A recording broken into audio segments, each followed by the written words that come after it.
To know is to accumulate intellectual knowledge, is to accumulate knowledge about something. To know is to accumulate emotional attachment with something. To know is to accumulate experiences with something or someone. We can use an example from this story of Pharaoh. Remember that there was a time in the evolution of the nation called Israel where these people were living in Egypt, and God sent Moses to bring them back, or to request Pharaoh to free them so that they may go to worship God and serve him and occupy the land that God had prepared for them. When Moses told Pharaoh that God has told me that you should let his people go and so that they can worship him, Pharaoh said that, who is the Lord so that I can obey him and do such a big thing, letting these slaves who have been working for us go? I don't know the Lord, and neither will I let them go. But remember that when God sent punishments and plagues to punish Pharaoh, 9 of them, Pharaoh was a little impressed about what God had done, and he had accumulated intellectual awareness of God. He was conscious about the fact that God can do something, and on the last pledge, when God killed every firstborn in the country of Egypt, a firstborn among the insects, the birds, the animals, and human beings, including the firstborn of Pharaoh, the one who was supposed to be to replace Pharaoh. When the Pharaoh dies, even him, he died, and you can realize that Pharaoh's answer to God's request changed.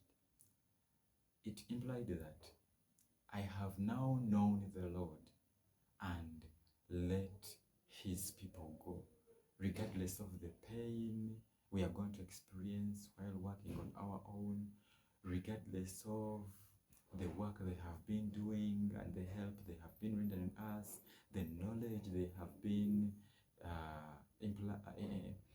putting into the work they have been doing for us. All that we can lose because we have known the Lord. We have known what he can do, and we have known that if he says something, he is serious.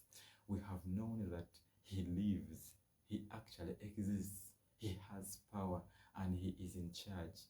He is indeed a king over all the universe, and when he makes a request, it is supposed to be taken as a command. All that is the same thing that happens. It means that we may choose to be still and know, or we may be forced to know with punishments and pleasures and pain.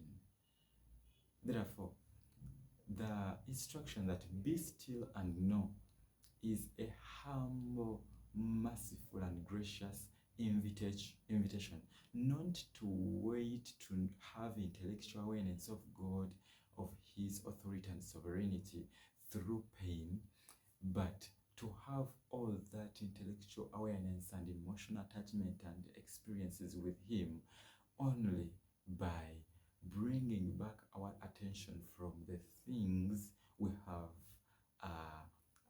attached to, or things that we know, that we see, other things that are not God.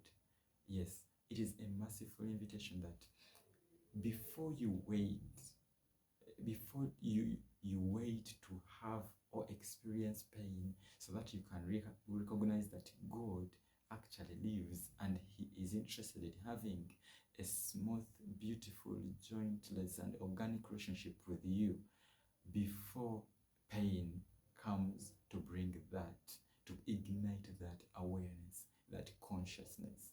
The psalmist is mercifully advising that let us opt bringing our attention back to him before the time for pain comes, because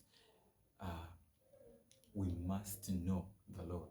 The challenge is that if you know the Lord through pain, you may have there are two chances that you may hate him, or it might be too late for you and him to relate intimately, or the chance for you having an intimate relationship might have been expired if you choose to wait to receive plagues and pain, so that you may have the consciousness that he is king over the universe.